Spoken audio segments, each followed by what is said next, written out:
भारत छोड़ो, भारत छोड़ो, भारत छोड़ो, भारत छोड़ो।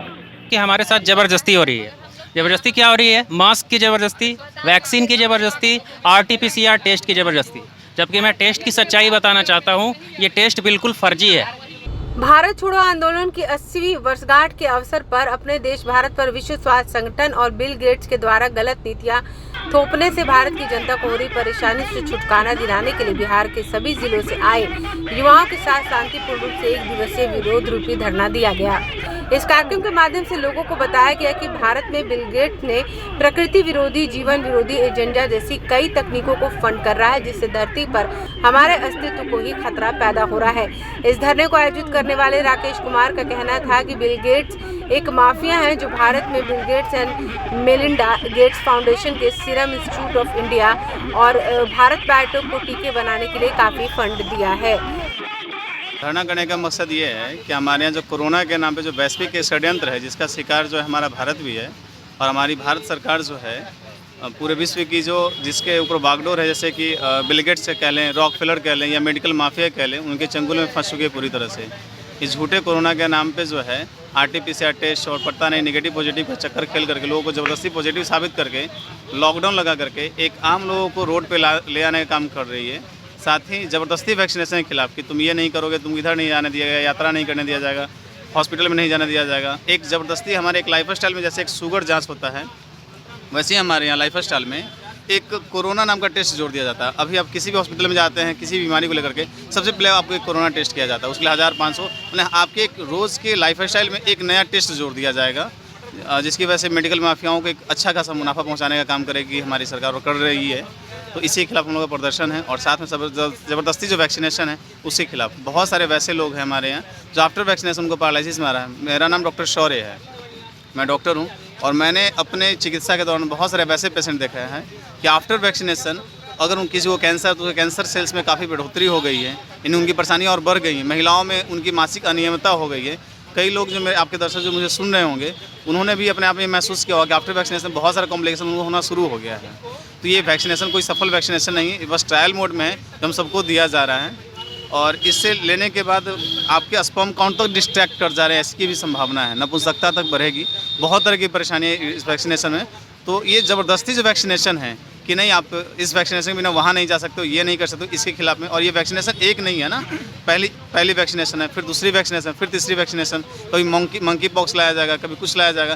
तो वहाँ के नर्सेज और डॉक्टरों के द्वारा ये डराया गया है कि आप नहीं लोगे तो आपको वैक्सीन 3rd डोज नहीं लोगे तो दवाई नहीं मिलेगी। और बाकी तो जनता बहुत लोग जागरूक हो चुके हैं, क्योंकि सेकेंड वैक्सीन लेते लेते वहाँ की बहुत सारी जनसंख्या बहुत सारी जनता लोग को साइड इफ़ेक्ट्स आए हैं, कुछ लोग मर गए हैं। तो बस इतना ही कहना था कि सब लोग जागरूक होइए।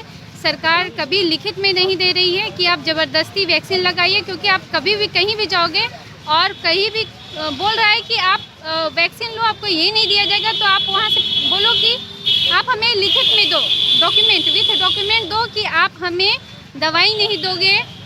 अगर वो सरकारी अस्पताल में कोई गरीब जाता है, वो कहता है कि तुम वैक्सीन नहीं लाओगे तो दवाई नहीं देंगे, तो वहाँ के डॉक्टर से मांगो कि आप हमें लिखित में दे दीजिए, उसके बाद हम आगे क्या होगा एक्शन लेना होगा, दवाई लेंगे या नहीं लेंगे, पहले आप लिखित में दो।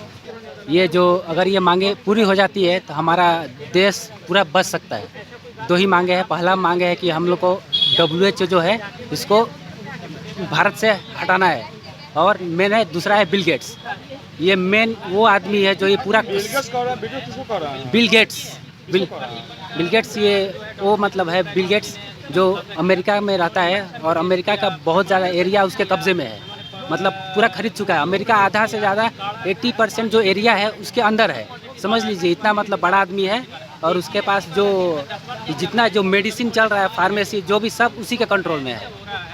जो भी आपका ये वैक्सीन चल रहा है सब उसी का कंपनी से आता है, और वैक्सीन के अंदर में इंग्रेडिएंट्स बहुत खतरनाक मिलाया गया है, जिससे ये सारा आजकल जो आप देख रहे हैं कोरोना जो झूठ मूठ का ये सब है, आदमी को बेवकूफ़ बनाया जा रहा है। और ये 2 साल से चल रहा है। और आपको हम बता दें जो ये किट आ रहा है जिससे चेकिंग कर रहे हैं, RT-PCR बोलते हैं, ये जो किट बनाया है जिसने बनाया है वो साइंटिस्ट खुद बोलता है this is not mandatory for checking any virus. वो वायरस को चेक कर ही नहीं सकता है, वो बनाया था वो लोग, वो मैंडेटरी चेक ही नहीं कर सकता है, फिर भी ये लोग उसको यूज़ कर रहे हैं चेक करने के लिए। और उससे आप चेक करेंगे ना तो हर एक इंसान का पॉजिटिव ही निकलेगा। और लोग चेक ऐसे एक बार नहीं करता है, उसको डीप एनालिसिस करता है। एक बार नहीं निकला उसको और फोकस करेगा, और नहीं निकला और फोकस करता रहेगा। जब तक नहीं मिलता है उसको पॉजिटिव करना ही है कैसे भी। हाँ, मांगे ये है कि हमारे साथ ज़बरदस्ती हो रही है। ज़बरदस्ती क्या हो रही है? मास्क की ज़बरदस्ती, वैक्सीन की ज़बरदस्ती, RT-PCR टेस्ट की ज़बरदस्ती। जबकि मैं टेस्ट की सच्चाई बताना चाहता हूँ, ये टेस्ट बिल्कुल फर्जी है। ये टेस्ट इतना फर्जी है कि इसमें कैसे कह सकते हैं कि फर्जी है? हाँ, मैं कह सकता हूँ। डॉक्टर विश्वरूप राय चौधरी हैं हमारे, वो उन्होंने क्या किया कि 10 तरह के चीज़ों पर टेस्ट किया। जैसे टमाटर पे टेस्ट किया, मुर्गी पे टेस्ट किया, कुत्ते पे टेस्ट किया, मच्छर पे टेस्ट किया। तंजानिया के राष्ट्रपति जो थे उन्होंने पपीते पे टेस्ट किया, कई चीज़ों पे, काढ़ा पे कुछ लोगों ने टेस्ट किया। तो सारी चीज़ें पॉजिटिव आ जा रही हैं। तो हम कैसे इस टेस्ट को बोले कि अगर टमाटर पॉजिटिव आ रहा है, आदमी छोड़ कर सब सारे पॉजिटिव आ गया। आदमी भी पॉजिटिव आ रहा है और वो भी कभी नेगेटिव कभी पॉजिटिव कभी नेगेटिव। टमाटर भी पॉजिटिव आ गया। हाँ, आप खुद जाके लैब में टेस्ट करवा सकते हैं। टमाटर का सैंपल ले जाइए, 10 बार टेस्ट करवाइए, उसमें से एक न एक बार आपको पॉजिटिव आएगा।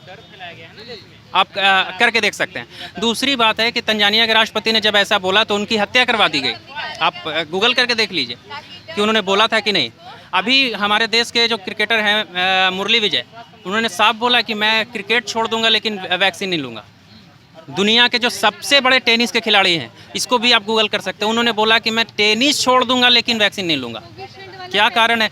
आखिर लोगों को सिर्फ डेथ दिखाया गया, लेकिन ये नहीं दिखाया गया कि कनाडा के प्रधानमंत्री घर छोड़कर क्यों भागे। कनाडा के प्रधानमंत्री को चारों तरफ से कनाडा के लोगों ने घेर लिया था और उनका सिर्फ एक ही मांग था कि हम वैक्सीन नहीं लेंगे। अगर आपने अभी तक हमारे चैनल को सब्सक्राइब नहीं किया है तो हमारे चैनल को जल्द से जल्द सब्सक्राइब करें, लाइक करें, शेयर करें और कमेंट करें। क्या आप पत्रकारिता के क्षेत्र में अपना कैरियर बनाना चाहते हैं? तो आज ही royal Ashoka institute of mass communication and journalism में अपनी जगह सुनिश्चित करें। आर्यभट्ट ज्ञान विश्वविद्यालय पटना से मान्यता प्राप्त 100% प्लेसमेंट के साथ royal Ashoka institute of mass communication and journalism नामांकन जारी है। हमारा पता है DS/16 गायत्री मंदिर के समीप, कंकड़ बाग, पटना 8,20,000। आप हमें संपर्क भी कर सकते हैं। हमारा मोबाइल नंबर है 9955456126।